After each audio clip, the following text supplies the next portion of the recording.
machine. In case there's a patient with secretions, an emergency, we can use it.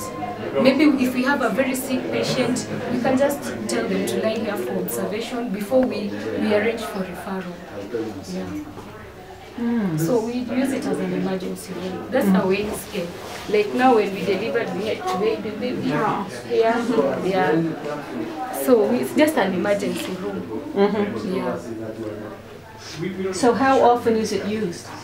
The emergency room? Every day. Even now, it's just like we don't have a patient, but every day, either a patient for observation, every day we have to get a patient to nebulize. Yeah, every day. It is used every day. Actually, there's sometimes you can get this bed has a patient, the one on the corridor has a patient, there's another room with a patient, yeah. All waiting for the emergency? Waiting, yeah. What's the most common emergency that you see? The most common, like the asthma, acute asthmatic attack, and children with severe dehydration. Yeah, those are the most common.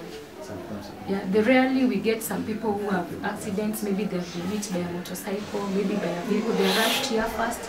We try to attend to them, then we refer. But those are just one. When you refer them, how are they transported? Now the transport, sometimes we ask for vehicle from the church. We can call Father and tell them we have a very sick patient, please help us with a vehicle so that at least the patient can be rushed to the hospital.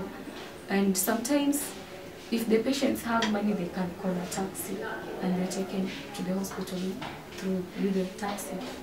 Yeah. But that's a hard one, isn't it? It's hard, yeah, that's why we need the ambulance. Yeah. It would really help. An ambulance, if there's an ambulance with the new maternity center, will that be something that is necessary for you to transport women?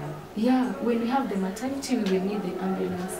Because sometimes we can get difficult deliveries and we need to transfer this patient to maybe to a national hospital.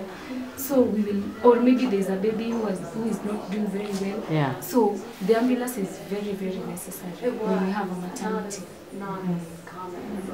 So you don't see any nonprofits here that distribute birth kits, birthing kits at home? You don't see any of those? Yeah. Okay. What is that you're saying? The birth kit, the ones that I've seen, it's essentially has a tarp that can be thrown down, so it's a clean sanitary area, a pair of gloves, and then it has a knife to cut the umbilical cord. And I think there's one other item in it, but and how are they acquired? And just out from anywhere? There's a couple organizations I know, more so in India. I think they're popular. Or are becoming more popular, where birthing kits are distributed. That might be the fourth item, I'm not for sure, but it's just a small little kit that... We don't have anyone who supplies. Okay, maybe but they would be useful? Yeah. Because you could send a pregnant woman who comes in.